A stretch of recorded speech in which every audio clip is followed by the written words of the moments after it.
বিসমিল্লাহির রহমানির রহিম।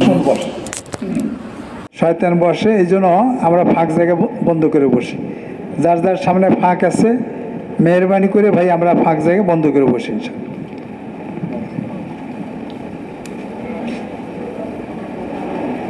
নাহমাদুহু ওয়া নুসাল্লি আলা রাসূলিহিল কারীম, আম্মা বা'দ, ফাআউযু বিল্লাহি মিনাশ শাইতানির রাজীম। বিসমিল্লাহির রহমানির রহিম।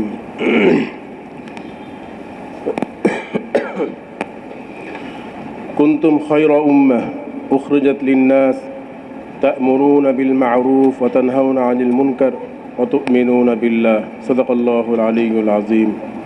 وقال سبحانه وتعالى في آيات أخرى: ومن أحسن قولا ممن دعا إلى الله وعمل صالحا وقال إنني من المسلمين. وقال رسول الله صلى الله عليه وسلم: لغدوة في سبيل الله أو روحة خير من الدنيا وما فيها أو كما قال صلى الله عليه وسلم. الحمد لله, আল্লাহ তাআলার বহুত বড় ইহসান, মেহেরবানি, ফজল ও করম আমাদের উপর, যে আল্লাহ তাআলা আমাদেরকে নামাজের পরে দ্বীনি মজলিসে বসে আল্লাহ এবং আল্লাহর রাসূলের কথা বলার জন্য এবং শোনার জন্য তৌফিক দান করেছেন। এজন্য আলহামদুলিল্লাহ। দ্বীনি মজলিসের তরতিব হলো জমে বসা। এই জন্য কাছে কাছে সবাই চলে আসি, জমে বসি। আল্লাহ তাআলা এই কথা শোনার এবং বলার দ্বারা আমাকে হেদায়েত দান করবেন, আমাকে দ্বীনি বুঝ দান করবেন, দ্বীনের উপর চলাকে সহজ করে দিবেন। আলহামদুলিল্লাহ, আল্লাহ তাআলা আমাদেরকে দুনিয়াতে দ্বীন দিয়ে প্রেরণ করেছেন। এটা বহুত বড় একটা নিয়ামত যে আল্লাহ তাআলা আমাদেরকে মুসলমান বানালেন, মুমিন বানালেন এবং দ্বীনি বুঝ দান করেছেন।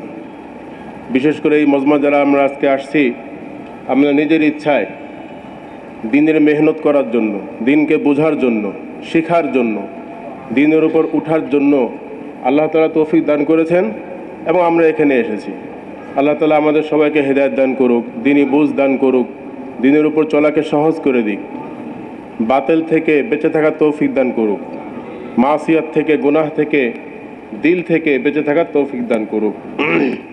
কোরআনে কারীমের মধ্যে আসছে, আউযু বিল্লাহি মিনাশ শাইতানির রাজীম, ফা'লাম আন্নাহু লা ইলাহা ইল্লাল্লাহ। কোরআনে কারীম হলো আসমানি কিতাব, যা আমাদের জন্য আল্লাহ তাআলা নাজিল করেছেন। কোরআনে কারীমের প্রত্যেকটা অংশ, প্রত্যেকটা আয়াত, এটা হলো হক। এখানে যা আছে তাই হবে। কোরআনে কারীমের মধ্যেই আসছে যে কোরআনে কারীমের মধ্যে যা আছে সব কি হক। তো কোরআনে কি যেভাবে আসছে, হাদিসে যেভাবে আসছে, যদি আমি কথাগুলি দিল থেকে শুনি আর এর উপর আমল করি, আমার সাধ্য অনুযায়ী আমল করি, তো আল্লাহ তাআলার ওয়াদা যে আল্লাহ তাআলা অবশ্যই আমাকে দুনিয়ার জিন্দেগিতে সুখ, শান্তি, সফলতা, কামিয়াবি দান করবেন এবং মৃত্যুর পরে একটা জিন্দেগি আছে, আমরা বিশ্বাস করি। ওই জিন্দেগি আমার একাকীর জিন্দেগি, শুরু হবে আর কোনোদিন শেষ হবে না। ওখানে আমার সুখ, শান্তি, সফলতা এইটাও নির্ভর করে দুনিয়াতে আল্লাহর হুকুম, নবীর তরিকায় চলার মধ্যে। এই জন্য কোরআন কারীম হক। কোরআনের মধ্যে আসছে হলো যে ফা'লাম, আমাদেরকে মুখাতাব করে আসছে এখানে, প্রত্যেককে বলে যে ফা'লাম, তোমরা এটা ইয়াকিন করো, জেনে রাখো, আন্নাহু লা ইলাহা ইল্লাল্লাহ, আল্লাহ ছাড়া অন্য কোনো মাবুদ নেই। তার মানে হলো আমাকে দুনিয়াতে সৃষ্টি করছেন আল্লাহ তাআলা, আমার জীবন দান করেছেন আল্লাহ তাআলা, আমার শক্তি এটা আল্লাহ তাআলার দান। আল্লাহ তাআলা না দিলে পেতাম বুদ্ধি, আমার সময়, এই সব কিছু আল্লাহ তাআলা আমাকে দিয়ে সৃষ্টি করেছেন। আমি দুনিয়ায় চলতেছি, তো প্রত্যেকটা কদম আল্লাহর হুকুম অনুযায়ী চলে। আমি এক পা যখন উঠাই, সামনে ফেলবো, তো এই কদম আল্লাহ তাআলার হুকুমের মুহতাজ। আল্লাহ যখন বলে যে হ্যাঁ সামনে ফেলো, তো ফেলতে পারি। খানা খাই, হাতে লোকমা নেই, তো লোকমা নিয়ে মুখে দেই, এই লোকমা আল্লাহকে জিজ্ঞাসা করে আমি কি ভিতরে যাব নাকি না। যদি আল্লাহর হুকুম হয় ভিতরে চলে যায়, হুকুম না হলে অনেকে দেখবেন খানার মধ্যে হঠাৎ করে তার গলে আটকে গেছে পানি খাবার, আল্লাহর হুকুম নেই। পেটে যাওয়ার পরে আল্লাহর কাছে অনুমতি চাই, আমি কি তার উপকারে আসবো নাকি তার ক্ষতির কারণ হব। তা আল্লাহর হুকুম অনুযায়ী আমাদের উপকারে হয়, উপকারে আসে। আবার দেখা যায় ভালো খাবার খেলাম তো পেটও খারাপ হয়ে গেল। এই সব কিছু আল্লাহ তাআলার মাধ্যমেই, আল্লাহ তাআলার পক্ষ থেকেই হয়। এই জন্য ইয়াকিন করা যে সব কিছু করনেওয়ালা জাত একমাত্র আল্লাহ তাআলা। আমার দুনিয়া যা দরকার, অনেক কিছু দরকার আমার, সুখ শান্তি সফলতা কামিয়াবি ইজ্জত আবরু, এই সব হলো আল্লাহ তাআলার পক্ষ থেকে রিজিক। এগুলি পুরা হবে যখন নাকি আমি দুনিয়ায় আল্লাহর হুকুমকে পুরা করব। হাদিসে কুদসির মধ্যে আসছে, ইয়া ইবনা আদম, হে আদম সন্তান, মানে আমাদেরকে বলেন আল্লাহ তাআলা, আনতা তুরিদ ও আনা উরিদ, যে প্রত্যেক দিন এই আদম সন্তানের মানে আমাদের একটা চাহিদা থাকে। সকালে উঠে চিন্তা করি না আজকে এই কাজ করব, যে ব্যবসা করে সে চিন্তা করে আজকে ব্যবসা করব, টার্গেট করে যে আমি আজকে এত টাকা লাভবান হব। চাকরি করে যে সে একটা চিন্তা করে, ক্ষেত খামার যে করে আজকে আমি এতটুক ফসল বুনবো বা এতটুক কাজ করব। সংসার কেউ শুরু করবে তো সেও চিন্তা করে। তা আল্লাহ তাআলা বলেন প্রত্যেক ব্যক্তি প্রতিদিন একটা প্ল্যান সে তৈরি করে, আনতা তুরিদ। তা আল্লাহ তাআলা বলেন যে ওয়া আনা উরিদ, আমিও প্রতিদিন প্রত্যেক ব্যক্তির জন্য কিছু আমল ফরজ করে দিই, কিছু আমল ওয়াজিব করে দিই, কিছু আমল তার জন্য মুস্তাহাব বানিয়ে দিই। তো ওয়ানা উরিদ, আমি চাই হলো এই ব্যক্তি তার পুরা সময়টা 24 ঘন্টা জিন্দেগি আমার চাহিদা মোতাবেক পুরা করুক। ওয়ানা উরিদ, আমি চাই। কি বলুন, চান না আল্লাহ তাআলা? আল্লাহ তাআলা আমাকে সৃষ্টি করছেন, এরপর আমি কিভাবে চলবো আল্লাহ তাআলা চান। আমি কিভাবে খানা খাবো, দিন শরীয়ত চাই হলো আমার খানাটা আল্লাহর হুকুম নবীর তরিকা অনুযায়ী হয়ে যাক। খানা খাই নিষেধ না, খানা খাবো, কিন্তু এই খানা খাওয়াটা আল্লাহর হুকুম নবীর তরিকা অনুযায়ী। ঘুমাবো আল্লাহর হুকুম নবীর তরিকা অনুযায়ী। ব্যবসা বাণিজ্য করবো, ক্ষেত খামার করবো, মুআমালা করবো। মুআমালা হলো লেনদেন, অত্যন্ত গুরুত্বপূর্ণ একটি আমল। বহু লোক ইমানিয়াতের লাইনে আলহামদুলিল্লাহ মজবুত, ইবাদত করে, তাহাজ্জুদ নামাজও পড়ে, কিন্তু এই ব্যক্তি মুআমালা দুর্বল, মুআমালার লাইনে সে দুর্বল। মুআমালা আমরা বুঝি মানে লেনদেন আর কি। দুনিয়াতে চলতে হলে মানুষের সঙ্গে অনেক ধরনের লেনদেন করতে হয়, তো মুআমালার লাইনে সে দুর্বল। অথবা মুআশারা, মুআশারা মানে আচার ব্যবহার, কার সঙ্গে কি আচরণ করব, প্রতিবেশী তার সঙ্গে কি আচরণ করব। আমাদের প্রতিবেশী বলতে আমরা কি বুঝি, আমার বাসা তো পাশের বাসা সেও প্রতিবেশী, এটা এক প্রকারের প্রতিবেশী। এছাড়াও রাস্তায় বের হলাম, চলছি, একই রিক্সায় কিংবা একই গাড়িতে উঠলাম, পাশে যে বসলো সেও আমার প্রতিবেশী, সেও আমার কাছে বহুত হক পাওনা, আমরা এগুলি খেয়াল করি না। ভালো আচরণ পাওনা, উত্তম জায়গাটা সে পাওনা, যদি আমি পারি তাকে আমি উত্তম জায়গাটা দিব, ভালো আচরণ করব। সে খারাপ আচরণ করলে আমার করণীয় কি? হাদিসের মধ্যে আল্লাহ রসুল বলেন, যদি কোনো ব্যক্তি খারাপ আচরণ করে মানে করবেই, তখন আমার করণীয় কি? আমি যদি উত্তম প্রতিবেশী হয়ে থাকি, আমার করণীয় হলো হাদিসের মধ্যে আসছে আহসিন ইলা মান আসা ইলাইক। যদি কোনো ব্যক্তি তোমার সঙ্গে খারাপ আচরণ করে তাহলে তোমার কর্তব্য হলো তুমি তার সঙ্গে ভালো আচরণ করো। ওয়াফু আম্মান যালামাক, যদি কেউ জুলুম করে, করতেই পারে, অন্যায় করলো, আমার দৃষ্টিতে জুলুম হচ্ছে তার, তা আমার কর্তব্য হলো ওয়াফু, আমি মাফ করে দিব। সিলমান কতাক, কেউ সম্পর্ক নষ্ট করলো, আত্মীয় স্বজনও হতে পারে, একেবারে আপন ভাই হতে পারে, প্রতিবেশী হতে পারে, তো ওয়াফু আম্মান যালামাক, যে খারাপ আচরণ করলো, যে জুলুম করলো তাকে মাফ করে দেওয়া। তো গাড়িতে উঠলাম, সেও আমার প্রতিবেশী। মসজিদে গেলাম নামাজ পড়ার জন্য, তো দুই পাশে আমার মুসল্লি থাকবেন, ইনা আমার প্রতিবেশী, ইনাদেরও হক আছে। খানা খেতে বসলাম দুজন একসাথে, একই প্লেটে হোক কিংবা আলাদা প্লেটে হোক, দুইভাবেই সুন্নত। তো আমার পাশে যে বসলো সে আমার প্রতিবেশী। তো যেটা বলতেছিলাম,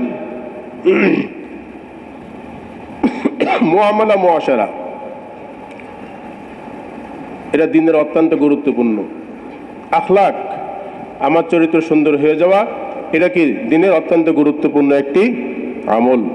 কিয়ামতের দিন আমাদের সবাইকে দুনিয়া থেকে চলে যাওয়া লাগবে। হাশরের ময়দানে সবাইকে দাঁড়াতে হবে, বিচারের ময়দান হবে। তো কিয়ামতের দিনের অনেক হালত আসছে কোরআনে হাদিসের মধ্যে। একটা হালত আসছে হলো এই এক ব্যক্তি অনেক নামাজ পড়নেওয়ালা, রোজা রাখনেওয়ালা দাঁড়াবে। তার মানে সওয়াব অনেক, মানে তার প্রতিদান সে অনেক পেয়ে যাবে তার আমল অনুযায়ী। হাদিসের মধ্যে আসছে কিন্তু এই ব্যক্তি কদ শাতামা হাদা, দুনিয়া থাকা অবস্থায় কাউকে সে গালি দিয়েছিল। কদ দরবা হাদা, কাউকে সে আঘাত করেছিল। কদ আকালা মালা হাদা, অথবা সে কারো কিছু সম্পদ আত্মসাৎ করে ফেলেছিল। তো ওখানে আর কি দ্বারা পরিশোধ হবে? তো ওখানে পরিশোধ হবে হলো তাকে বলা হবে তুমি অমুককে গালি দেওয়ার কারণে হক নষ্ট করছো, তার হকের বদলে তোমার এত সওয়াব দিয়ে দাও। অমুকের তুমি মাল আত্মসাৎ করে ফেলছো, রয়ে গেছে তোমার কাছে তার হক, তো তাকে তুমি তোমার এই সম্পদ দিয়ে দাও। এরপর সে দিতে দিতে এমন অবস্থা হবে, আল্লাহ রসুল বলেন এক পর্যায়ে সে নিঃস্ব হয়ে যাবে। এবং এইটাও বলেন যে দেউলিয়া এই ব্যক্তি, দুনিয়ায় মানুষ দেউলিয়া হয়ে যায় অনেক সময়, বিপদে পড়ে আর্থিক অবস্থা খারাপ হয়ে যায়। এটা তো প্রকৃত দেউলিয়া না, কারণ ওই সময় তাকে বহুত লোক সহযোগিতা করবে, অথবা তার এই হালতটা অস্থায়ী, স্থায়ী না, আবার তার ঠিক হয়ে যাবে। কিন্তু পরকালে যে একবারে বিপদে পড়ে যাবে তার আর বাঁচার উপায় থাকবে না। ইয়াফিরুল মারউ মিন আখিহি ওয়া উম্মিহি ওয়া আবিহি ওয়া সাহিবাতিহি ওয়া বানি, কোরআন কারীমের মধ্যে আসছে যে ওই দিন মানুষ এত বিপদে থাকবে, লিকুল্লি ইমরিইম মিনহুম ইয়াওমাইদিন শা'নুন ইগনি, প্রত্যেকে নিজেকে নিয়ে এত পেরেশান, এত ব্যস্ত হয়ে পড়বে, অন্যকে সহযোগিতা করার চিন্তাই করতে পারবে না। তো এখানে আসতে হলো সে তার পরিচিত ব্যক্তি দেখলে পলায়ন করবে, মিন আখিহি ভাই থেকে, ও উম্মিহি মা থেকে, ও আবিহি বাবা থেকে, ও সাহিবাতিহি তার স্ত্রী থেকেও পলাবে, কারণ সেও বিপদে যে কেউ চেয়ে বসে। তো ওই দিন হালত হবে কি খুব সংকীর্ণ হালত। ওই দিন যে বিপদে পড়ে যাবে বা যে নিঃস্ব হয়ে যাবে, আল্লাহ তাআলা আমাদের সবাইকে হেফাজত করুক, পরকালের জন্য প্রস্তুত হওয়ার জন্য তৌফিক দান করুক। আল্লাহ রসুল বলেন দুনিয়াতে বুদ্ধিমানকে,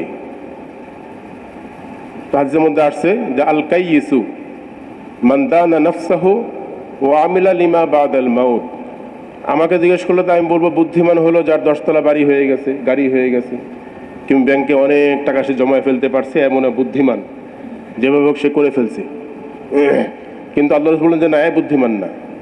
আল কাইয়িসু মান দানা নাফসাহু, দুনিয়ায় যেই ব্যক্তি নিজেকে কন্ট্রোল করতে পারে, দিনের উপর অটল রাখতে পারে, নিজের হিসাব নিজে নেয়। প্রতিদিন রাত্রে সে চিন্তা করে আজকে আমার সারাদিন যে আমলগুলি করলাম, মুআমালা মুআশারা আখলাক কিংবা ইবাদত, এর দ্বারা আমার কত আখেরাত বনলো, এই চিন্তা সে করে। আর ওয়ামিলা লিমা বাদাল মাউত, সে প্রত্যেকটা মুহূর্তে মৃত্যুর পরে জিন্দেগির জন্য জমানোর চেষ্টা করে, দুনিয়া না। তো 1 টাকা আয় করলো, সে চিন্তা করে এই আয়টা কি আমার এইভাবে হইল যার মাধ্যমে আমি সওয়াব পাবো, মৃত্যুর পরে আমার জমবে, নাকি অন্যায়ভাবে হয়ে গেল। ব্যয় করলেও এই চিন্তা করে, কারোর সঙ্গে লেনদেন করলেও এই চিন্তা সে আগে করে, সে ভোগ বিলাস করে, তো এই চিন্তা করে নিয়ে করে। ও আমিল আলিমা বাদাল মাউত, মৃত্যুর পরে জিন্দিগি সে সামনে রাখে, সচেতন থাকে, আর মৃত্যুর পরে জিন্দিগির জন্য সে প্রস্তুতি নেয়, এখন থেকে প্রস্তুতি নেয়। আল্লাহ রাসূল বলেন এই ব্যক্তি হলো বুদ্ধিমান ব্যক্তি। আর ওয়াল আজিজু মান আতবা নাফসাহু হাওয়াহা ওয়া তামান্না আলাল্লাহিল আমানি, আর ক্ষতিগ্রস্ত হলো ওই ব্যক্তি যে নাকি নিজের মন মতো চলে। মান আতবা নাফসাহু হাওয়াহা, সে নিজেকে নিজের মন মতো চালায়, যখন যা মনে চায় তাই করে, আর মনে করে আমি মনে হয় খুব কামিয়াব, আমি স্বাধীন। আল্লাহ রাসূল বলেন এই ব্যক্তি হলো সবচেয়ে বোকা, সবচেয়ে ক্ষতিগ্রস্ত ব্যক্তি। একে বুদ্ধিমান বলা যায় না, বুদ্ধিমান তো ওই ব্যক্তি যাকে দেখবো নামাজ পড়তেছে, হক আদায় করে, কোরআন তেলাওয়াত করতেছে, সময় পেলে কোরআন তেলাওয়াত করে, সত্য কথা বলে, তার মুআমালা মুআশারা উত্তম, তার লেনদেন আখলাক উত্তম। এই ব্যক্তি হলো কোরআন এবং হাদিসের আলোকে এই ব্যক্তি হলো বুদ্ধিমান, সে হলো সফল, সে দুনিয়াও সফল, মৃত্যুর পর জিন্দেগিতে সফল। সাহাবা একদম দুনিয়া সফল হলেন কিসের ভিত্তিতে? দিনের ভিত্তিতে, দিনকে পরিপূর্ণ মানতেন, তারা সফল হয়ে গেছে। আমরা জানি দুনিয়া সফল, আর মৃত্যুর পর জিন্দেগিতেও কি সফল। আল্লাহ তাআলা আমাদের সবাইকে সফল হওয়ার তৌফিক দান করুক। তো এক নম্বর হলো এই বিশ্বাস অন্তরে পয়দা করা যে আল্লাহ তাআলাই একমাত্র করনেওয়ালা জাত। আমার জীবন 60-70 বছর জিন্দেগি, তো এটা আল্লাহ তাআলা দান করেছেন। জীবন দান করেন কে? আল্লাহ তাআলা। আবার আমি মারা যাব, দুনিয়া থেকে চলে যাব, থাকতে পারবো না, ওই মৃত্যু কে দান করবেন? আল্লাহ তাআলা। জীবন মৃত্যুর মালিক কে? আল্লাহ তাআলা।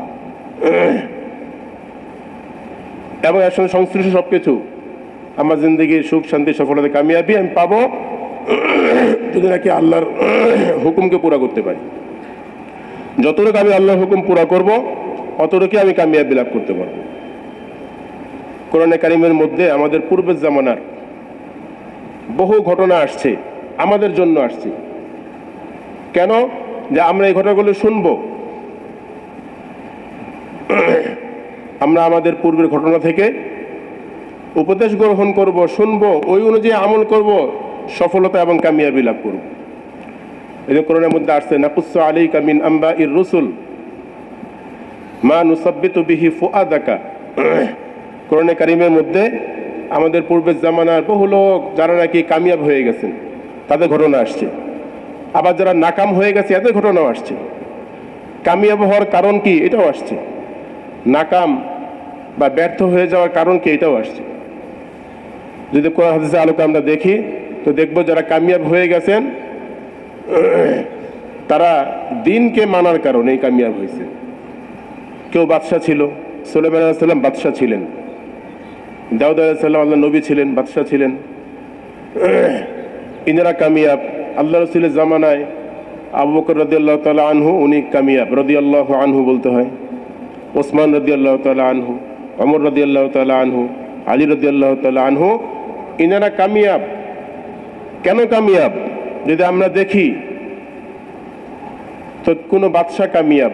কেন কামিয়াব? বাদশাহী ছিল এই জন্য না, বাদশাহী থাকার কারণে কামিয়াব না। আমাকে কামিয়াব হইতে হলে বাদশাহ হইতে হবে এমন না, বরং বাদশাহী অবস্থায় আল্লাহর হুকুমকে পুরা করার কারণে কামিয়াব। যদি আমিও এখন আল্লাহর হুকুম পুরা করি, কামিয়াব হব। অনেক একেবারে গরিব ছিলেন, বিলাল রাদিয়াল্লাহু তাআলা আনহু গোলাম ছিলেন, গরিব ছিলেন, শরীরের রং কালো ছিল, মুখের ভাষা অস্পষ্ট ছিল, উনি কামিয়াব। কেন কামিয়াব? গরিব ছিলেন এই জন্য যে আমাকে গরিব হতে হবে কামিয়াব হতে হলে? না, বরং গরিব অবস্থায় আল্লাহর হুকুম পুরা করছেন তো কামিয়াব হয়ে গেছে। ফিরআউন, নমরুদ, হামান, সাদ্দাত, বহু ঘটনা কোরআনের মধ্যে আসছে। ইনারা নাকাম। কেন? বাদশাহী ছিল এই জন্য নাকাম এমন না, বাদশাহী থাকা অবস্থায় আল্লাহর হুকুমকে পুরা করে নেই তো নাকাম হয়ে গেছে। আল্লাহ তাআলা আমাদেরকে যে হালতে রাখছেন, আমি ধনী কিংবা গরিব, পুরুষ কিংবা নারী, সুন্দর কিংবা কালো, যদি আমি এই অবস্থা থেকে আল্লাহর হুকুমকে পুরা করতে পারি, আল্লাহ তাআলা আমাকেও কামিয়াবি এবং সফলতা দান করবেন। আর যদি পুরা করতে না পারি, বাদশাহ হলেও লাভ নেই, সে নাকাম। গরিব হয়েও কোনো উপকার হবে না যদি আল্লাহর হুকুমকে সে পুরা করে। নমরুদ, ইব্রাহিম আলাইহিস সালামের জামানায় কোরআনে কারীমের মধ্যে আসছে, আলাম তারা ইলাল্লাযী হাজ্জা ইব্রাহিমা ফি রাব্বিহি আন আতাহুল্লাহুল মুলক। এই নমরুদকে আল্লাহ তাআলা বাদশাহী দিয়ে দিয়েছিলেন, বাস্তবে তার ক্ষমতা ছিল। তো সে বাদশাহী পেয়ে এই বাদশাহী তাকে বাধ্য করেছে বা উদ্বুদ্ধ করেছে ইব্রাহিম আলাইহিস সালামের সঙ্গে তর্কে লিপ্ত হতে। হাজ্জা ইব্রাহিম, কোরআনের মধ্যে আসছে হাজ্জা মানে জাদালা, সে তর্কে লিপ্ত হয়ে পড়েছে। কেন? ইব্রাহিম আলাইহিস সালাম এই নমরুদকে বাদশাহ, তাকে দাওয়াত দিয়েছিলেন যে তুমি বাদশাহী অবস্থায় আল্লাহর হুকুমকে পুরা করো, আল্লাহ তাআলাকে এক বলে মেনে নাও, আল্লাহর হুকুমকে পুরা করো, কামিয়াব হয়ে যাবে। কিন্তু এই নমরুদ আল্লাহর হুকুমকে পুরা করে নেই। সে তার নিজের বুদ্ধিকে বাস্তবায়ন করার চেষ্টা করছে। সে যখন দাওয়াত দেওয়া হলো যে আল্লাহকে এক বলে স্বীকার করে নাও, আল্লাহর হুকুমকে পুরা করো, কামিয়াব হবে, তখন সে বলতে লাগলো যে আল্লাহকে, আমার রহমান, আল্লাহকে। ইব্রাহিম সালাম বললেন যে রব্বি আল্লাযী ইহয়ী ওয়া ইউমীত, আল্লাহ হলো ওই সত্তা যিনি জীবন এবং মৃত্যু দান করে। তোমার জীবনও দান করেছে, আমারও দান করেছে, আবার মৃত্যুও দান করবেন। আমরা দাওয়াত দিই না, গাছতে গেলে দাওয়াত দিই যে আমরা একসময় ছিলাম না, আবার আছি, আল্লাহ আমাদেরকে জীবিত করেছেন, আবার কি নিয়ে যাবেন। তো কোরআনে কারিমের এই দাওয়াত, ইব্রাহিম সালাম দাওয়াত দিলেন, তো সে প্রশ্ন করলো আল্লাহকে, তো বললেন রব্বি আল্লাযী ইহয়ী ওয়া ইউমীত। নমরুদ বুঝে নাই, সে তার বিবেককে বড় মনে করছে, দাওয়াতকে কবুল করে নেই। সে বলতেছে হলো আনা উহয়ী ওয়া উমীত, যে আমিও তো জীবন মৃত্যু দান করি। বাদশাহ ছিল তো, সে তার বিবেককে এখানে খাটানোর চেষ্টা করছে, বলে আমিও জীবন মৃত্যু দান করি। তো কিভাবে? তো সে দুই ব্যক্তিকে ডাকছে। এক ব্যক্তি ছিল হলো জেলে, কারাগারে ছিল, সে ডেকে তাকে ছেড়ে দিছে, দেখলা আমি জীবন দান করলাম। আরেক ব্যক্তিকে, সে অপরাধী না, বাহিরে ছিল, জেলখানার বাহিরে এমনি ব্যক্তি, তো তাকে ডাকলো, ডেকে তাকে হত্যা করে ফেলছে। পরে বলে দেখলা আনা উহয়ী ওয়া উমীত, আমি জীবন দান করি, আমি মৃত্যু দান করি। ইব্রাহিম সালাম দেখলেন এত হলো বোকা, জীবন মৃত্যুর অর্থ কি এটা হয়? ইব্রাহিম সালাম পরে বললেন ক্বালা ফাইন্নাল্লাহা ইয়াতি বিশ-শামসি মিনাল মাশরিক ফাতি বিহা মিনাল মাগরিব। ফিরআউনকে বলল, এই নমরুদকে বলল যে আমার প্রতিপালক তো সূর্যকে প্রতিদিন পূর্ব দিক থেকে উদিত করে, তুমি তো বললা জীবন মৃত্যু তুমি দান করো, ঠিক আছে তুমি এই কাজটা করো, ফাতি বিহা মিনাল মাগরিব, তুমি পশ্চিম দিক থেকে আজকে উঠাও দেখি। তো ফাবহিতাল্লাযী কাফার, কোরআন আয়াতের মধ্যে আসছে এই ফিরআউন হতভম্ব হয়ে পড়ছে, পারবে সে পশ্চিম দিকে উঠাতে? তো এই নমরুদ সে ইব্রাহিম সালাম ঝগড়া লিপ্ত হয়ে পড়ছে আল্লাহ তাআলার ব্যাপারে। আল্লাহু লা ইয়াহদিল কওমাজ যালিমিন, আল্লাহ তাআলা বলেন যে আল্লাহ তাআলা যে জালেম হবে, অর্থাৎ ঈমান আনলো না, কুফরের উপর থাকলো, জুলুম করলো, তাকে আল্লাহ তাআলা সঠিক পথ দেখান না। যার দিল সাফ তাকে আল্লাহ তাআলা হেদায়েত দিবেন। কোরআন আয়াতের মধ্যে আসছে আল্লাহ তাআলা যাকে খুশি তাকে হেদায়েত দেন। ওয়া ইয়াহদি মান ইয়াশাউ ইলাইহি মান আনাব। আনাব মানে হলো যে ব্যক্তি খালি দিলে বসলো, যে আমি বুঝতে চাই, মানতে চাই, আমাকে বুঝান, বলেন, তার জন্য কথা উপকারে আসে এবং তার জন্য মানা সহজ হয়, আর আল্লাহ তাআলা পক্ষ থেকে হেদায়েত পেয়ে যায়। তো এই ঘটনার মধ্যে আল্লাহ তাআলা বুঝালেন যে জীবন মৃত্যু দানকারী হলো একমাত্র কে? আল্লাহ তাআলা। আমাদের যাবতীয় উপকার আল্লাহ তাআলা পক্ষ থেকে আসে। আরেক আয়াতের মধ্যে আসছে আও কাল্লাযী মাররা আলা ক্বরিয়াতিন ওয়া হিয়া খাওয়িয়াতুন আলা উরুশিহা, ওই ব্যক্তির দৃষ্টান্ত যে ব্যক্তি নাকি মাররা আলা ক্বরিয়াতিন, এক গ্রাম দিয়ে অতিক্রম করছিলেন। হযরত উযাইর আলাইহিস সালাম ব্যাপারে একটা আসছে, অথবা খিজির, কেউ কেউ ভিন্ন নামও বলেন তাফসীরের মধ্যে। তো উনি একবার এক এলাকা অতিক্রম করতেছিলেন, কেউ কেউ বলেন এই এলাকা হলো বাইতুল মাকদাস বা বাইতুল মাকদাসের একটি অঞ্চল। তো বাইতুল মাকদাস তো আমরা জানি বর্তমানে ইসরায়েলে। তো এই এলাকার ওয়াহিয়া খাওয়িয়াতুন আলা উরুশিহা, এই এলাকার ব্যক্তিরা দিন না মানার কারণে আল্লাহ তাআলার পক্ষ থেকে আযাব আসছিল এবং আযাবে সবাই গ্রেপ্তার হয়েছিল। খাওয়িয়াতুন মানে হলো এই এলাকা ধ্বংসপ্রাপ্ত ছিল, সব ভেঙে পড়েছিল। তো উযাইর আলাইহিস সালাম যখন নাকি অতিক্রম করতেছেন তখন বললেন আন্না ইউহয়ী হাযিহিল্লাহু বা'দা মাউতিহা, যে আল্লাহ তাআলা এই এলাকার বাসীকে, এই এলাকাতে কত জীবজন্তু ছিল, মানুষ ছিল, বিভিন্ন প্রাণী ছিল, আর কিয়ামতের দিনে আল্লাহ তাআলা এই সবকে আবার জীবন দান করবেন। তো উনি বললেন যে আল্লাহ তাআলা কিভাবে এই এলাকাবাসীকে আবার জীবন দান করবেন। এই ঘটনার মধ্যে আমাদের অনেক কিছু শিক্ষা আছে। তো আল্লাহ তাআলা এরপরে ফামাতাহুল্লাহু মিআতা আমিন, আল্লাহ তাআলা উনাকেই, উযাইর আলাইহিস সালামকে ধরলাম, তো উনাকে আল্লাহ তাআলা মৃত্যু দান করলেন, সঙ্গে সঙ্গে মারা গেলেন উনি। মিআতা আমিন, উনি মৃত অবস্থায় ওই জায়গায় 100 বছর পড়েছিল। কোরআন আয়াত তো হক, সন্দেহ আছে নাকি আমাদের 100 বছর না? মনে হয় না, কোনো সন্দেহ নেই। সুম্মা বাআসা, এরপর আল্লাহ তাআলা এই ঘটনা আমাদের সামনে আসছে হলো, এই ঘটনা আমরা শুনবো, দিলে বসাবো, এবং আল্লাহ তাআলা যে কত কিছু করনেওয়ালা জাত, সেই তুলনায় আমি কিছুই না। আমার সব কিছু পুরো করবেন আল্লাহ তাআলা, আমার ইয়াকিনকে মজবুত করব, ঈমানকে মজবুত করব। তো ফামাতাহুল্লাহু মিআতা আমিন সুম্মা বাআসা, আল্লাহ তাআলা তাকে 100 বছর মৃত্যুদান করলেন, এরপর আবার ওখানে জীবন দান করলেন। জীবন দান করে জিজ্ঞাসা করলেন, কামলা বিস্তা, কয়দিন তুমি মৃত অবস্থায় ছিলে? তো উনি বলতে লাগলেন যে লাবিস্তু ইয়াওমান আও বা'দা ইয়াওম, আমি এই মৃত অবস্থায় একদিন কিংবা একদিনে কিছু অংশ ছিলাম। এর কারণ হলো উনি মূলত সফরে বের হয়েছিলেন, আর সফরে বের হয়ে সকালের দিকে ওই এলাকা অতিক্রম করতেছিলেন, আর মনে এই কথা আসছে যে আল্লাহ তাআলা কীভাবে এই এলাকায় আবার পুনরায় জীবন দান করবেন। তা আল্লাহ তাআলা ওই সময় তাকে মৃত্যুদান করেছিলেন। আর 100 বছর পর যখন তাকে তার জীবন আবার ফিরে পেল, তখন সন্ধ্যা ছিল। ওই হিসাবে উনি বললেন যে একদিন কিংবা একদিনের কিছু অংশ। আল্লাহ তাআলা কি বললেন? বাল লাবিসতা মিআতা আমিন, বরং তুমি এখানে 100 বছর মৃত অবস্থায় ছিলে।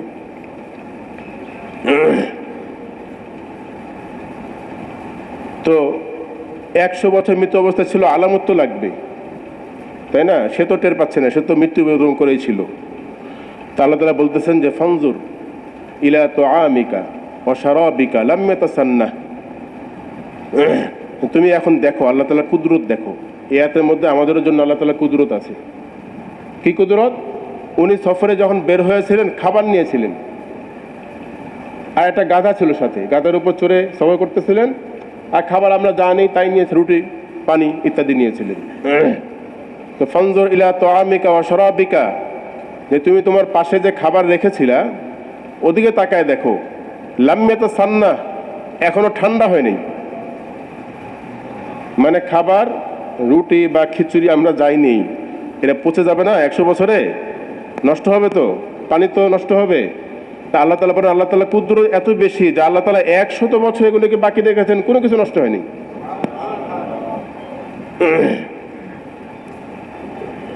এখন এই অংশ দ্বারা বোঝা যায় তাহলে 100 বছর না মনে হয়, আর কম ছিল, এখন নষ্ট হয়নি। তো এরপরে আয়াতের মধ্যে আল্লাহ তাআলা বলেন যে না, অনজুর ইলা হিমারিকা, তুমি যে গাধায় চলে আসছিলা ওই গাধারে খুঁজে বের করো, দেখো কোথায় আছে। তো 100 বছরে গাধার হালত যা হওয়ার তাই হয়ে গেছিল, মরে পচে একটা হাড় ওই কোনা, একটা ওদিকে, একটা ওদিকে ছড়ায় ছিটে গেছে।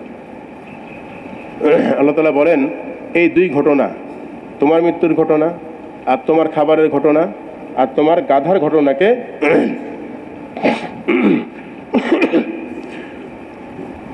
আমি সারা পৃথিবীতে কিয়ামত পর্যন্ত মানুষ আসবে সবার জন্য নিদর্শন হিসেবে আমি নির্ধারণ করলাম। বলিনা জাআলাকা আয়াতাল লিন্নাস, মানুষের জন্য, মানুষ এর থেকে শিখবে আল্লাহ তাআলার রুবুবিয়্যাত, উলুহিয়্যাত, আল্লাহ তাআলার কুদরত, আল্লাহ তাআলা করনেওয়ালা জাত। এই ঘটনা থেকে সে শিখবে, এই জন্য আমি এই ঘটনাকে কিয়ামত পর্যন্ত রেখে দিলাম। বলিনা জাআলাকা আয়াতাল লিন্নাস। এরপর বলেন যে ওয়ানজুর ইলাল ইযামি, তুমি এখন তোমার গাধার যে হাড়গুলি দেখতেছো এদিকে ভালো করে তাকাও, কারণ আল্লাহ তাআলা কুদরত আরো দেখান লাগবে, তাই না?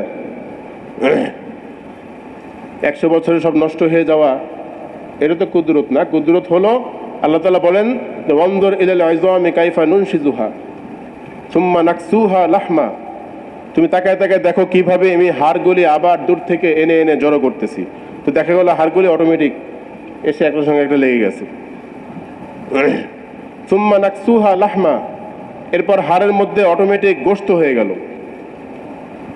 এরপরে গাধা আবার জীবিত হয়ে গেল। তা আল্লাহ তাআলা বলেন, তোমাকে বিশ্বাস হয় না যে আমি মৃত্যুর পর জিন্দা করবো? তো এটা করলাম কিভাবে? মৃত্যুর পরে আমাদেরকে আবার জিন্দা করবেন আল্লাহ তাআলা, কোনো সন্দেহ আছে এটা? এই ঘটনা তো অবশ্যই ঘটে গেছে পৃথিবীতে, কোরআনে কারিমের মধ্যে আসছে। যদি না ঘটতো কোরআনে আসতো না, কোরআনে কারিমের মধ্যে এর থেকে সত্য ঘটনা হতেই পারে না, এটা হক। কোরআন যখন নাজিল হয় তখন কাফের, মুশরিক, মুনাফিক এদেরও বিশ্বাস ছিল এটা হক, মানতে পারে নাই, কিন্তু কি ছিল? বিশ্বাস ছিল। ফালাম্মা তাবায়্যানা লাহু ক্বালা আ'লামু আন্নাল্লাহা আলা কুল্লি শাইইন কাদির। এই সব ঘটনা যখন ঘটে গেল তখন উনি বলতে লাগলেন যে আমার এবার দৃঢ় বিশ্বাস হলো যে আল্লাহ তাআলা কি সব কিছু করতে পারেন, সব কিছু করেন ওয়ালা জাত আল্লাহ তাআলা। এখন বলেন আমাদের হালত বিগড়ে যায় না? পেরেশানির মধ্যে পড়ে যাই, অভাবের মধ্যে পড়ে যাই, তো আমাকে আমার অভাব থেকে, পেরেশানি থেকে রক্ষা করবেন কে? আল্লাহ পারবেন না? অবশ্যই পারবেন। আমাকে আল্লাহ থেকে মুতাওয়াজ্জহ হতে হবে। হ্যাঁ, আল্লাহ যে পারেন, এই বিশ্বাস অন্তরে নিয়ে যখন আমি আল্লাহর দিকে মুতাওয়াজ্জহ হব, আল্লাহর কাছে চাইবো, তা আল্লাহ তাআলা আমার জিন্দেগির যা যা দরকার, সুস্থতা দরকার, সম্মান দরকার, নিরাপত্তা দরকার, রিজিক দরকার, তো আল্লাহ তাআলা অবশ্যই আমার এই যাবতীয় সব লাইনের প্রয়োজন কি করতে পারেন? পুরা করতে পারেন। বিশ্বাস করি, এই ঘটনা বিশ্বাস যদি করি, অবশ্যই সত্য ঘটনা। সাহাবা একরাম জামানায় বহুত ঘটনা ঘটে গেছে, সব হক। এই জামানাও ঘটবে যদি আমি ওইভাবে আমল করতে পারি, নামাজকে নামাজ পড়তে পারি। ওয়াস্তাঈনু বিস-সাবরি ওয়াস-সালাহ, যে তোমরা আল্লাহর সাহায্য চাও সবর এবং নামাজের মাধ্যমে। এক নম্বর সবর, বিপদে পড়ে গেলাম তো সবর, অভাব-অনটন তো সবর, আর আল্লাহর কাছে চাইবো নামাজের মাধ্যমে। আল্লাহ তাআলা অবশ্যই আমার কি করবেন? সমস্ত পাওনা বা চাহিদাকে পুরা করবেন। হযরত ইব্রাহিম আলাইহিস সালাম উনি একদিন আল্লাহর কাছে বলতে লাগলেন যে আল্লাহ, ওয়াইদ ক্বালা ইব্রাহিম রব্বি আরিনি কাইফা তুহয়িল মাউতা, যে আপনি আমাকে দেখান যে কিভাবে আপনি মৃতকে আবার জিন্দা করেন। উনি দেখতে চাইলেন।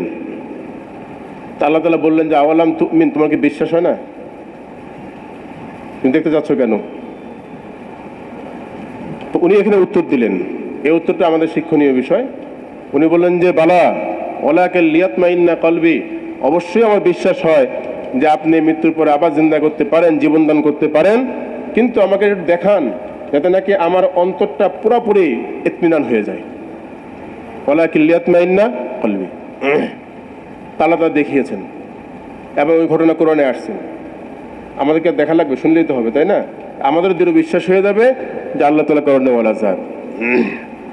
তা আল্লাহ তাআলা বললেন, তাহলে কাজ করো, ক্বালা ফাখুয আরবাআতাম মিনাত তায়রি, তুমি কাজ করো, তুমি 4টা পাখি নাও, 4 ধরনের। ফাসুরহুন্না ইলাইকা, এই পাখিগুলি তুমি তোমার কাছে কিছুদিন রাখো, বশ শিকার করো। তো পাখির গুণ আছে, রাখলে, এরপরে ডাকলে কাছে আসে, খাবার দিলে কাছে চলে আসে। তো ফাসুরহুন্না ইলাইকা, এরপরে আল্লাহ তাআলা বললেন যে তুমি এই পাখিগুলিকে জবে করো, জবে করে তার গোশত, হাড় এগুলি আলাদা করে ফেলো, পরক ছিঁড়ে ফেলো, এবং 4টা পাখি তো এগুলোকে তুমি একসাথে মিক্স করে ফেলো। তো উনি তাই করলেন। এরপরে বললেন যে সুম্মা জাআল আলা কুল্লি জাবালিন মিনহুন্না জুজআন, তুমি এই মিশ্রিত অংশগুলিকে আবার 4 ভাগ করো, করে 4 পাহাড়ে, দূরে দূরে পাহাড়ে রেখে আসো। আল্লাহ তাআলা যে করণেওয়ালা জাত দেখানোর জন্য উনি দেখতে চাইছেন। সুম্মা দুউহুন্না, এরপরে তুমি পাখিগুলিকে তাদের নাম ধরে ডাকো। ইয়াতিনাকা সায়া, এই পাখিগুলি দ্রুত উড়ে তোমার কাছে চলে আসবে। উনি তাই করলেন এবং পাখিগুলিকে উড়ে উড়ে চলে আসছে ওনার কাছে। তার দ্বারা কি বোঝা যায়? আল্লাহ তাআলা কি করণেওয়ালা জাত। ইব্রাহিম আলাইহিস সালামের ঘটনা কোরআন কারীমের মধ্যে বর্ণিত হয়ে আছে। তো দুনিয়া জিন্দেগি আছে, এই দুনিয়ার জিন্দেগি আমি দুনিয়ার জিন্দেগি কাটাবো আল্লাহর হুকুম অনুযায়ী, আর মৃত্যুর পরে আমার কি আরেক জিন্দেগি আছে। ওয়াল মাউতি ওয়াল বাসি বাদাল মাউত, আমাদের যে ইমান এখানে কথা যে আমরা বলি না, এর মধ্যে একটা বড় অংশ হলো যে মৃত্যুর পরে আমাকে আল্লাহ তাআলা আবার জিন্দা করবেন এবং আমাকে আল্লাহ তাআলা আল্লাহর সামনে দাঁড়া করাবেন এবং 4টা বিষয় সম্পর্কে প্রশ্ন করবেন। এই 4টা বিষয়ের উত্তর দেওয়া পর্যন্ত কোনো ব্যক্তি তার পাকে নাড়াতে পারবে না। হাদিসের মধ্যে আসছে লা তাজালু কদম ইবনে আদম ইয়াউমাল কিয়ামাতি হাত্তা ইউসআল আন আরবাইন, 4টা প্রশ্ন করা হবে। 1 নম্বর হলো আন উমরিহি ফিমা আফনাহু, তার জিন্দেগি সম্পর্কে, সে তার পুরা জিন্দেগিতে কিভাবে ব্যয় করলো, নিজের ইচ্ছা মতন নাকি আল্লাহর বিধান অনুযায়ী। আর বিশেষ করে দ্বিতীয় প্রশ্ন হলো ওয়ান শাবাবিহি ফিমা আবলাহু, অর্থাৎ তার যৌবন সম্পর্কে জিজ্ঞাসা করবেন, সে তার যৌবনটাকে কোথায় ব্যয় করলো। মাল সম্পর্কে জিজ্ঞাসা করবে, ওয়ান মালিহি মিন আইনা ইকতাসাবাহু ওয়া ফিমা আনফাকাহু, যে মাল কিভাবে আমি আয় করলাম। আল্লাহ তাআলা কিয়ামতের দিন এই প্রশ্ন করবেন না যে কতটুক মাল আয় করছো, সম্পদ কতটুক আয় করছো। কেউ কম করলে বলবেন না যে কম করলা কেন, তুমি কোটিপতি হলো না কেন, লাখপতি হইলা, বা লাখপতি হতে পারলো না কেন, এই প্রশ্ন না। যতটুক আমি অর্জন করলাম, কিভাবে অর্জন করলাম, হালাল তরিকায় নাকি অন্য কোনো তরিকায়, এটা প্রশ্ন করবেন। এবং ব্যয় সম্পর্কে করবেন যে কোথায় ব্যয় করলাম। আমি আমার ইচ্ছা মতন যা যা দরকার সব দিতে পারলাম বা সব ব্যয় করলাম, এটা না প্রশ্ন। প্রশ্ন হলো যতটুকু ব্যয় করলাম আল্লাহর বিধান অনুযায়ী করলাম কিনা। যদি কারো এই চার প্রশ্ন সুন্দর হয়ে যায় তার জীবন সম্পর্কে, এই জন্য আমি আমার জীবনটাকে কিভাবে কাটাবো, 24 ঘন্টার জিন্দেগি আমি কিভাবে কাটাবো আমি নিজে ঠিক করতে পারি।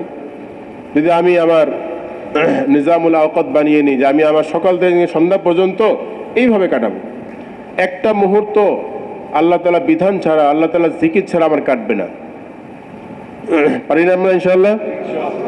এর অর্থ এই না যে প্রতিদিন আইসা মসজিদে বসে থাকা লাগবে, বরং মুসলমানের প্রত্যেকটা আমলে ইবাদত হবে যদি তার আল্লাহর হুকুম নবীর তরিকা অনুযায়ী হয়ে যায়। ব্যবসা করুক, নিয়ত করুক আমি ব্যবসা করব হক হালালি ভাবে, সত্য বলবো, কাউকে ঠকাবো না। যতক্ষণ সে ব্যবসা করবে তার ইবাদত হবে, চাকরি করবে ইবাদত হবে, খানা খাবে ইবাদত হবে, ঘুমাবে ইবাদত হবে, তার প্রয়োজন পুরা করবে। নাপাক জায়গায় টয়লেট এখানে গিয়ে তার ইবাদত হবে যদি সে আল্লাহর হুকুম নবীর তরিকা অনুযায়ী তার কি করে, পূর্ণ করে। এটাই তো আমাদের কোরআন আয়াতের মধ্যে আসছে, ইয়া আইয়ুহান নাস ইন কুনতুম ফি রাইবিম মিনাল বাস, যদি নাকি তোমার পুনরুত্থানের ব্যাপারে, পরকালের ব্যাপারে কোনো সন্দেহ থাকে, ফাইন্না, তুমি জেনে রাখো যে ফাইন্না খলাকনাকুম মিন তুরাবিন সুম্মা মিন নুতফাতিন সুম্মা মিন আলাকাতিন সুম্মা মিন মুদগাতিন মুখাল্লাকাতিন ওয়া গায়রি মুখাল্লাকা। আল্লাহ তাআলা বলেন আমাদের জীবনটা শুরু কিভাবে হলো এটা বলতেছে এই আয়াতের মধ্যে। হ্যাঁ, যে আমরা একসময় মাটি ছিলাম, বিভিন্ন মাটির মধ্যে মিশ্রিত ছিলাম।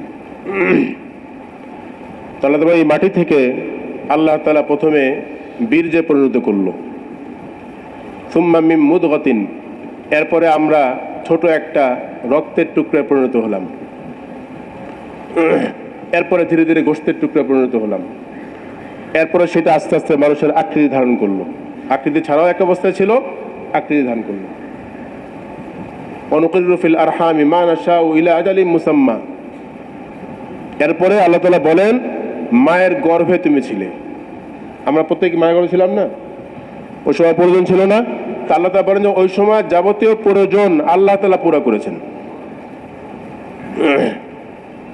যখন আমি মায়ের গর্ভে ছিলাম, অসহায় ছিলাম, আর মায়ের গর্ভে আমার প্রয়োজন পুরো করার মতন কোনো উপায় ছিল না, ডাক্তার বৈজ্ঞানিক পারতো না। তা আল্লাহ তাআলা বলেন যে আমি ফেরেশতা নির্ধারণ করেছিলাম। যখন মায়ের গর্ভে থাকার সময় শেষ হয়ে গেল, তখন আমি আওহাইতু ইলাল মালাকিল মুওয়াক্কাল বির রেহিম, রেহিমের জন্য যে নির্ধারিত ছিল ফেরেশতা, তার কাছে আমি এই আদেশ প্রেরণ করলাম, ফাখরাজাকা আলা রিশাতিম মিন জানাহিহি, তোমাকে খুব সুন্দরভাবে দুনিয়াতে নিয়ে আসছে। আমার কষ্ট হয়নি, মায়ের কষ্ট হয়েছে। কোরআন আয়াতের মধ্যে আসছে সুম্মাস সাবিলা ইয়াসসারা, যে দুনিয়াতে আসার রাস্তাকে আল্লাহ তাআলা সুগম করে দিলেন, ফলে আমি খুব সহজে দুনিয়াতে চলে আসছি। সুম্মা নুখরিজুকুম তিফলা, আল্লাহ তাআলা বলেন দুনিয়াতে আসার পরেই কিন্তু আমার শক্তি বুদ্ধি হয়ে গেছে নাকি? আমি তিফলান ছিলাম, মানে শিশু ছিলাম। শিশু মানে হলো আমার সব প্রয়োজন ছিল, খাওয়ার প্রয়োজন ছিল, পরিষ্কার পরিচ্ছন্নতার প্রয়োজন ছিল, ওষুধের সুস্থতার প্রয়োজন ছিল, রিজিকের প্রয়োজন ছিল, কিন্তু আমার ক্ষমতা ছিল না। হাত ছিল না ধরবো, পা ছিল না হাঁটবো, দাঁত ছিল না কেটে কেটে খাবো, চোখ ছিল না দেখবো। তা আল্লাহ তাআলা বলেন ওই সময় যাবতীয় প্রয়োজন আল্লাহ তাআলা গায়বে থেকে পুরা করে দিয়েছেন। বাপ মাকে আল্লাহ তাআলা লাগাই দিয়েছেন। বাচ্চার তুলনায় বাপ মা কত শক্তিশালী, অথচ মহব্বত দিয়ে দিয়েছেন আল্লাহ তাআলা অন্তরে। এই জন্য মা বাপ সারাদিন সারা রাত তার পিছনে কি খাটতে লেগে গেছে। মা ঘরের ভিতরে, বাপ হলো ঘরের বাইরে। তা আল্লাহ তাআলা কোনো বিধান ততক্ষণ ছিল না। সুম্মা লিতাবলুগু আশুদ্দাকুম ওয়া মিনকুম মান ইউতাওয়াফা ওয়া মিনকুম মান ইউরাদ্দু ইলা আরযালিল উমর। আল্লাহ তাআলা বলেন এরপরে তুমি একটা প্রাপ্তবয়স্কে পরিণত হলা। বালেগ হওয়ার আগে যদি কেউ মারা যায় তার উপর আল্লাহ তাআলা কোনো বিধান নাই। বালেগ হওয়ার পরে আল্লাহ তাআলা বিধিবিধান আসছে। আর আমরা বালেগ হওয়ার পরেই আল্লাহর নাফরমানি শুরু করে দিই। বালেগ হওয়ার আগে করলেও করিও না, শুরু করে দেয় কিসের জন্য? বলছে আমি চিন্তা করি যে আমার পেট চালাতে হবে,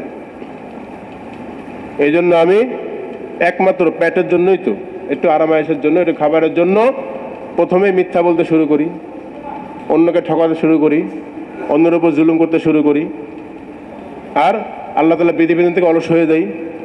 নামাজের সময় চিন্তা করি নামাজ পড়তে গেলে আমার ব্যবসা ক্ষতি হয়ে যাবে, চাকরি সমস্যা হয়ে যাবে, ক্ষেত খামার সমস্যা হবে। আল্লাহ তাআলা বুদ্ধি দিচ্ছেন, এই বুদ্ধিকে আমি লাগাই কোথায়? অন্য জায়গায়। তা আল্লাহ তাআলা বলেন যে হে মানুষ, ইয়া আইয়ুহাল ইনসান ফালইয়ানজুরিল ইনসানু ইলা তাআমিহি, মানুষ যখন তার খাবার নিয়ে বসে তখন যেন সে তার খাবারের প্রতি লক্ষ্য করে। এই খাবার তার কাছে কোত্থেকে আসলো, কিভাবে আসলো, আসলেই কি তার শক্তি, তার বুদ্ধি, তার সময়ের বিনিময়ে আসছে, নাকি আমি দান করলাম? সে চিন্তা করুক। আমাদেরকে চিন্তা করার জন্য বলতেছে কোরআন আয়াতের মধ্যে।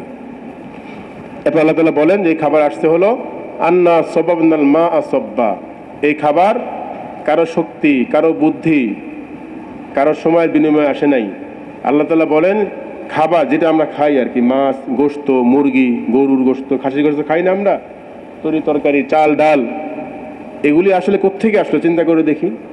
তা আল্লাহ তাআলা বলেন যে আন্না সাবাবনাল মাআ সাব্বা, আমি প্রথমে আসমান থেকে বৃষ্টি বর্ষণ করলাম। যদি বৃষ্টি বর্ষণ না করতাম, কোরআনের আরেক আয়াতের মধ্যে আসছে ওয়াতারাল আরদা হামিদাতান, জমি ছিল অনুর্বর, জমিরও ক্ষমতা ছিল না দেশে ফসল দিবে। ফাইদা আনজালনা আলাইহাল মা ইহতাজ্জাত ওয়ারাবাত ওয়া আমবাদাত মিন কুল্লি যাওজিন বাহিজ, যখন আমি বৃষ্টি বর্ষণ করলাম তো জমি উর্বর হলো। এরপরে আমাদের জন্য আমরা যা খাই, খাবার নিয়ে বসি অনেক আইটেমের, এটা তো আল্লাহ তাআলার পক্ষ থেকে আসছে। আল্লাহ তাআলা বলেন আন্না সাবাবনাল মা সাব্বা সুম্মা শাকাকনাল আরদা শাক্কা, বৃষ্টি বর্ষণ করলাম, উর্বর হলো। কৃষকের কাজ হলো সে শুধুমাত্র বীজ কিছু নিয়ে ছড়াই দিয়ে আসে। এই বীজটাও তার বানানো না, আল্লাহ দেওয়াই। বীজটাকে উল্টা পড়লো না সিধা পড়লো সে জানেও না। আল্লাহ তাআলা বলেন এই বীজ মাটির ভিতরে আমি সিধা করলাম, এরপরে বীজ আস্তে আস্তে অঙ্কুর হইল, জমিকে ফাটালাম। শাকাকনাল আরদা শাক্কা, কি সুন্দর এখানে আল্লাহ তাআলা বলতেছেন আমি জমিকে বিদীর্ণ করলাম, ফাটালাম, আর না হয় বীজ বের হতো না জমি থেকে। ফাআমবাতনা ফিহা হাব্বা ওয়া আইনাবা ওয়া কদবা ওয়া যাইতুনা ওয়া নাখলা, এখানে অনেক কিছু বলতেছেন। কত ধরনের ফল মূল আমরা দেখি, এই সব আল্লাহ তাআলা ডাল চাল সব কি করেন? জমি থেকে উৎপন্ন করেন। তো বীজ হলে তো হবে না, বীজকে রক্ষণাবেক্ষণ করেন। যদি এই বীজ মরে যায় কৃষক পারবে বাঁচাতে? ঝড় হয়ে নষ্ট হয়, বা বীজ খুব সুন্দর হয়ে গেল, ফল হলো না, সব গাছে ফল হয়? হয় না। আল্লাহ তাআলা বলে এই সব ব্যবস্থা আমি করলাম, মাতা আল্লাকুম ওয়া লিআনআমিকুম, তোমাদের জন্য, তোমাদের গবাদি পশুদের জন্য। তো আল্লাহ তাআলা বলে এই সব কিছু করলাম আমি। বাজারে গিয়ে মাছ কিনে আনি, টাকা দিয়ে মাছ কিনে আনি, ভাবে কি টাকা ছিল মাছ পেয়ে গেছি। আসলে আমরা মাছের মূল্য দিতে পারি না। যারা মাঝি এরা সময় দিয়ে কিছু অর্থ ব্যয় করে সমুদ্র থেকে আল্লাহর রিজিককে নিয়ে আসে, বাজারে উঠায়। আমি এই যে শ্রমিক, তার হয়তো সময় এবং অর্থ খরচের বিনিময়টা দেই, মাছের মূল্য কি দিতে পারবো? যদি মাছ না হতো সে কি আনতো? রাজশাহী থেকে আম আসে বা আসতেছে এখন, তো কৃষক যার গাছ সে পেরে কষ্ট করে নিয়ে আসে গাড়ি ভাড়া দিয়ে, এই মূল্য আমরা দেই। অন্য যদি 1 টাকা আম বানাতে হতো কোটি টাকা দিয়ে পেতাম না। তো বোঝাই যায় যে রিজিকের মালিক আল্লাহ তাআলা। আমি কি খাবো, কি পরবো, কতদিন বাঁচবো, এসব আল্লাহ তাআলা জানেন।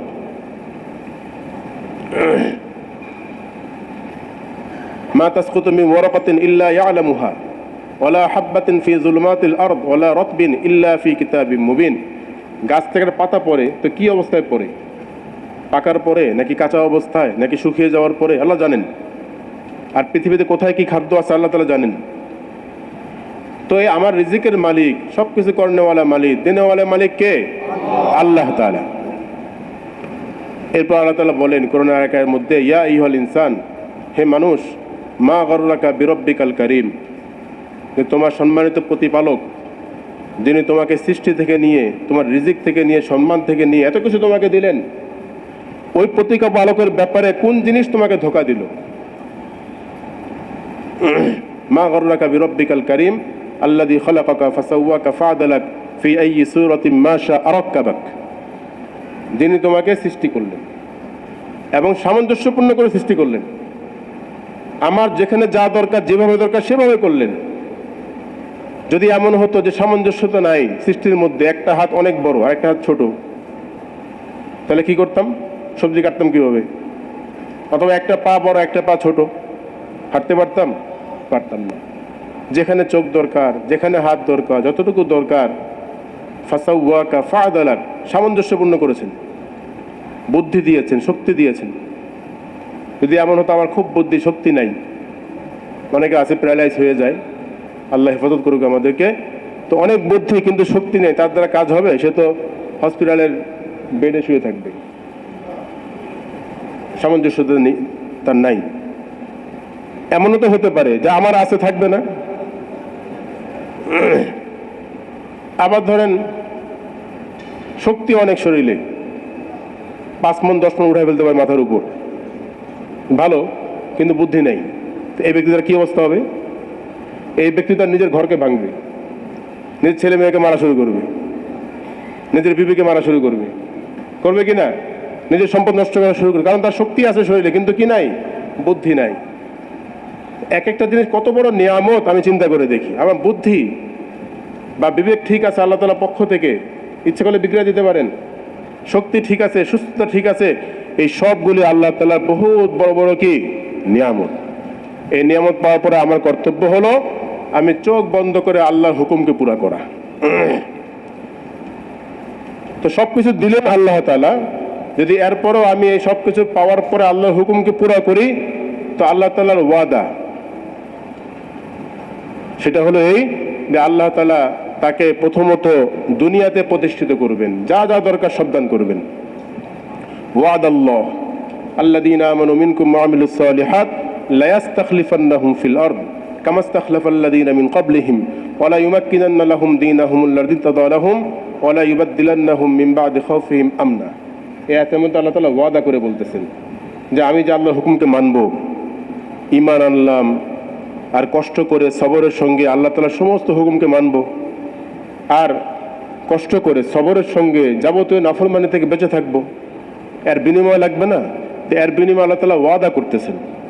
তো এই আয়াতের মধ্যে আল্লাহ তাআলা ওয়াদাল্লাহ, ওয়াদা শব্দ আমরা বাংলাতে ব্যবহার করি।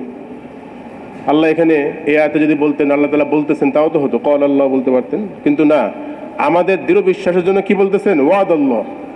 কাদের জন্য ওয়াদা? কাদের জন্য? আল্লাযীনা আমানু ওয়া আমিলুস সালিহাত, ঈমানদার এবং আমলে সালিহাত করে। এখন ওয়াদাটা আমার জন্য কিনা আমি নিজে হিসাব করে বের করতে পারি যে আমার ঈমান ঠিক আছে কিনা। আর 2 নম্বর হলো ওয়াদা পেতে হলে ওয়া আমিলুস সালিহাত করতে হবে, আমার জিন্দেগিটা আমলে সালিহাতের উঠাতে হবে, সকাল থেকে সন্ধ্যা পর্যন্ত, মাথা থেকে নিয়ে কি পা পর্যন্ত। যদি আমি কষ্ট করে মুজাহাদা করে নিজেকে পরিপূর্ণ দিনের উপর উঠাতে পারি, তাহলে আল্লাহ তাআলা এই ওয়াদার অন্তর্ভুক্ত আমি হব। ওয়া আমিলুস সালিহাত লা ইস্তাখলিফান্নাহুম ফিল আরদ, এই আয়াতের মধ্যে আল্লাহ তাআলা অনেক তাকিদ যুক্ত করে, বাংলায় বললে বলা যায় আল্লাহ তাআলা অবশ্যই তাকে দুনিয়াতে প্রতিষ্ঠিত করবেন। তো দুনিয়ায় প্রতিষ্ঠিত হওয়া এইটাও একটা নিয়ামত। এইটা আসবে হলো ঈমান আর আমলে সালিহাতের মাধ্যমে। আমরা চাই দুনিয়াতে সম্মানের সঙ্গে বেঁচে থাকতে, রিজিক প্রাপ্ত অবস্থায়, এরপরে সুখ শান্তি নিয়ে। তো আল্লাহ তাআলা ওয়াদা যে আল্লাহ তাআলা প্রথমে তাকে দুনিয়াতেই প্রতিষ্ঠিত করবেন। কামা ইস্তাখলাফাল্লাযীনা মিন ক্বাবলিহিম, এটা শুধু আমাদের জন্য না, বরং আমাদের পূর্বেও যেই উম্মত বা যেই জাতি আল্লাহর হুকুমকে পুরা করছেন, বহু দলিল প্রমাণ আছে, তাদেরকে আল্লাহ তাআলা সুখ শান্তি সফলতা দান করেছিলেন। অমুসলমানদের মোকাবেলায় জয়যুক্ত করেছিলেন, সংখ্যার মোকাবেলায় না। এটা হলো ঈমান আর আমলে সালেহাতের মোকাবেলায়। আজকে যেখানে আমরা অপদস্থ, লাঞ্ছিত, অসম্মানিত, সেখানে যদি আবার ঈমান আর আমলের উপরে উঠা যায় তো আল্লাহ তাআলা ওয়াদা, অবশ্যই আল্লাহ তাআলা কি করবেন, আবার দুনিয়াতে প্রতিষ্ঠিত করবেন। এবং ওয়ালা ইউমাক্কিনান্না লাহুম দীনাহুমুল্লাযী ইরতাদা লাহুম ওয়ালা ইউবাদদিলান্নাহুম মিন বাদি খাউফিহিম আমনা, দিনকে মানার সুন্দর সুযোগ করে দিবেন, নিরাপত্তা দান করবেন। এটা আল্লাহ তাআলার ওয়াদা। সাহাবা একরাম কামিয়াবি লাভ করছিলেন, তারা কামিয়াবি লাভ করছিলেন হলো এই দিনকে মানার বদলতেই। আজকে আমার আপনার এবং এই জামানার সমস্ত মানুষের, সমস্ত মুসলমান নরনারী এবং সারা পৃথিবীর সমস্ত মানুষের সুখ শান্তি সফলতা অর্জন হবে দিনের উপর উঠে যাক। আমাদের যে মেহনত, এই মেহনতের উদ্দেশ্য কি, সবাই আমি নিজে সহ দিনের উপর উঠে যাওয়া। এর কারণ হলো দিনের উপরেই আল্লাহ তাআলার ওয়াদা, এবং আল্লাহ তাআলা এই ওয়াদার মাধ্যমে দুনিয়াতে সুখ শান্তি দান করবেন। আর মৃত্যুর পরে জিন্দেগি আমাদের আছে, ওই জিন্দেগি শুরু হবে আর কোনোদিন কি শেষ হবে না। আর এই মৃত্যুর পরে যে ব্যক্তি নাকি সফল হলো সে প্রকৃত সফল। কোরআন আয়াতের মধ্যে আসছে ফামান যুহজিহা আনিন নার ওয়া উদখিলাল জান্নাতা ফাকাদ ফাজ। ফাজ মানে হলো সফল হলো কে, যে নাকি জাহান্নাম থেকে মুক্তি পেল। কিসের বিনিময়? হতে পারে তার পুরা জিন্দেগি দিয়ে, তার পুরা জিন্দেগির সমস্ত নাজ নিয়ামত কোরবানি করে, তার অর্থকে ব্যয় করে, সময়কে ব্যয় করেও যদি সে জাহান্নাম থেকে মুক্তি পায় আর জান্নাত পেয়ে যায়, সে হলো সফল। চাই না আমরা সবাই সফলতা? আমার কর্তব্য হলো আমি পরিপূর্ণ দিনের উপর উঠে যাই, দিনকে মান্যওয়ালা হয়ে যাই। আল্লাহ রসুল বলেন যে দুনিয়া শেষ হয়ে যাবে, এরপরে কিয়ামতের ময়দান কায়েম হয়ে যাবে, বিচারাচার হয়ে যাবে, এরপরে জান্নাতে যারা যাবে, জান্নাতে যাওয়ার পালা শুরু হবে। তা আল্লাহ রসুল আমাদেরকে সুসংবাদ দিয়ে বলেন যে হুররিমাত আলাল আম্বিয়াই হাত্তা আদখুলাহা ওয়া ইন্নাহা লা মুহাররামাতুন আলাল উমামি হাত্তা তাদখুলাহা উম্মতি। আল্লাহ রসুল বলেন, হাদিসের অর্থ এমন যে জান্নাত সমস্ত নবীদের জন্য হারাম থাকবে যতক্ষণ না আগে আমি প্রবেশ করব। তার মানে আগে সর্বপ্রথম আল্লাহ রসুল, শেষ নবী, সৈয়দুল আম্বিয়া, উনি আগে জান্নাতে পা রাখবেন, এরপরে অন্যান্য নবীরাও জান্নাতে প্রবেশ করবেন। এরপরে সুসংবাদ ধরে আল্লাহ রসুল বলেন যে ওয়া ইন্নাহা লা মুহাররামাতুন আলাল উমামি হাত্তা তাদখুলাহা উম্মতি। আর জান্নাত অন্যান্য সমস্ত উম্মতের জন্য হারাম যতক্ষণ না আমার উম্মত প্রবেশ করবে। আমরা আসছি কিন্তু পরে দুনিয়াতে, সবাই শেষে, আমাদের হায়াত কিন্তু কম, ৬০-৭০ বছর, এর বেশি বাস্তব। আল্লাহ রসুল বলেন যে ওয়াকালিলুম মিনহুম মা ইয়াতাজাওয়াজুন, যে আমার উম্মতের হায়াত হলো ৬০ থেকে ৭০ বছর। খুব কমই আছে যারা ৬০-৭০ বছর পার হতে পারে, তাহলে হায়াত একবারে কম। শেষ নবীর উম্মত, সর্বশেষ আমরা আসছি, আবার দুর্বল, ১৪০০ বছর পার হয়ে গেছে, তাই না? কিন্তু আমাদেরকে আল্লাহ তাআলা কিছু আমল দিয়ে দিয়েছেন, যে আমলতের বদলতে বলা হয়েছে আমরা শ্রেষ্ঠ উম্মত, কুনতুম খায়রা উম্মাতিন। এবং এই শ্রেষ্ঠ উম্মত হওয়ার বদলতে আল্লাহ তাআলা আমাদেরকে জান্নাতে সবার আগে প্রবেশ করার সুযোগ দিবেন। এটা কি কম বড় নিয়ামত নাকি? কম বড় পুরস্কার? বহুত বড় পুরস্কার। তো কেন এটা? যেহেতু আমরা খায়রা উম্মত, উখরিজাত লিন্নাস, মানে আমাদেরকে আল্লাহ তাআলা বের করেছেন মানুষের কল্যাণের জন্য, আমরা অন্যের উপকার করব। কি উপকার? এটাও এখানে আসছে। উপকার তো আমরা বুঝি, ডাক্তার সেও তো উপকার করে, একজন ইঞ্জিনিয়ার উপকার করে, একজন কৃষকও সবাই উপকার করে, কিন্তু এগুলি বেশক উপকার, কিন্তু এই উপকারের জন্য আল্লাহ তাআলা আমাদেরকে সর্বশ্রেষ্ঠ উম্মত বলেন নাই, আমার চাকরির জন্য বলেন নাই, আমি অনেক ভালো ভালো কাজ করি এই জন্য না, বরং কি জন্য বলেছেন? তা'মুরুনা বিল মা'রুফ ওয়া তানহাউনা আনিল মুনকার। আমার মৌলিক কাজ হবে, মূল কাজ হবে শেষ নবীর উম্মত হিসাবে যে আমি সৎ কাজের আদেশ করব, অসৎ কাজ থেকে মানুষকে নিষেধ করব। এই জন্যই আমি সর্বশ্রেষ্ঠ উম্মত, এবং এই জন্যই আমি সব নবীদের উম্মতের আগে জান্নাতে প্রবেশ করব। ওমর রাদিয়াল্লাহু তাআলা আনহু উনি বলেন যে মান আরাদা আন ইয়াকুনা মিন তিলকুমুল আয়াত ফালিয়ামুর বিল মা'রুফ ওয়া লিয়ানহা আনিল মুনকার। আল্লাহ তাআলা কোরআনে বলছেন যে কুনতুম খায়রা উম্মাতিন, তোমরা সর্বশ্রেষ্ঠ উম্মত। আর যদি কাউকে বলা হয় যে তুমি সর্বশ্রেষ্ঠ না, সে রাগ করবে, রাগ করারই কথা। হ্যাঁ, যদি বলা হয় তুমি এই আয়াতের অন্তর্ভুক্ত না, রাগ করবে না সে? তা আমি সর্বশ্রেষ্ঠ উম্মত, শ্রেষ্ঠ নবীর উম্মত আমি। কিন্তু উনি বলেন ওমর রাদিয়াল্লাহু তাআলা আনহু, যদি কোনো ব্যক্তি এই আয়াতের সুসংবাদের অন্তর্ভুক্ত হতে চায় তাহলে সে যেন সৎ কাজে আদেশ করে, অসৎ কাজ থেকে মানুষকে বিরত রাখে। এই জন্য আমরা আমাদের মূল কাজ কি বানাবো? দাওয়াতের কাজকে, নবীওয়ালা কাজ। এইটা যুগে যুগে আম্বিয়া একরাম আসছেন, এই দাওয়াতের মেহনত করছেন। শেষ নবীর উম্মত খতমে নবুয়তের বদলতে আর শেষ নবীর উম্মত হওয়ার সুবাদে আল্লাহ তাআলা আমাদেরকে নবীওয়ালা জিম্মেদারি দিয়েছেন। পুরস্কারও এরকম, মূল্য আমাদের এরকম। এই সবাই নিয়ত করেন যে আমি এই দাওয়াতের মেহনতকে ইনশাল্লাহ আঁকড়ায় ধরবো, নিজে আস্তে আস্তে দিনের লাইনে অগ্রসর হব, দিনের উপর মজবুতি অর্জন করব। আর যাবতীয় নাফরমানি থেকে আল্লাহ তাআলা আমাদের তৌফিক দান করুক। আল্লাহ তাআলা নাফরমানির প্রতি আমাদের অন্তরে ঘৃণা পয়দা করে দিক। ঘৃণা পয়দা না করলে বাঁচা মুশকিল। এবং ঘৃণার সাথে সবরের সঙ্গে যাবতীয় নাফরমানি থেকে, চোখের নাফরমানি, মুখের নাফরমানি, দিলের নাফরমানি। কোরআন আয়াতের মধ্যে আসছে ইয়ালামু খাইনাতাল আ'য়ুন ওয়া মা তুখফিস সুদূর। আল্লাহ তাআলা মানুষের চোখের খেয়ানত জানেন, এটা অন্য কেউ জানতে পারবে? আর তো চোখের হেফাজত করতে হবে আল্লাহর ভয়ে। যদি সরকার চোখের হেফাজত করার সিদ্ধান্ত নেয় আর পুলিশ বাহিনী লাগাতে পারবে না। এটা হলো আল্লাহর ভয় আমার মধ্যে আসতে হবে। ওই ভয়ের মাধ্যমে আমাকে চোখকে হেফাজত করতে হবে, দিলকে হেফাজত করতে হবে। আল্লাহ তাআলা আমাদের সবাইকে দিনই বুঝ দান করুক, দিনের উপর চলার তৌফিক দান করুক, যাবতীয় নাফরমানি থেকে বেঁচে থাকার তৌফিক দান করুক। মাগরিবের আগের সময়, মূল্যবান সময়, আমরা উজু সিজদা সেরে 3 তাসবিহ আদায় করি, জিকির আজকার আদায় করি। ইনশাআল্লাহ মাগরিবের পরে মূল্যবান বয়ান হবে, সবাই জমে বসবো ইনশাআল্লাহ। সুবহানাল্লাহি ওয়া বিহামদিহি, সুবহানাকাল্লাহি ওয়া বিহামদিকা, আশহাদু আল্লা ইলাহা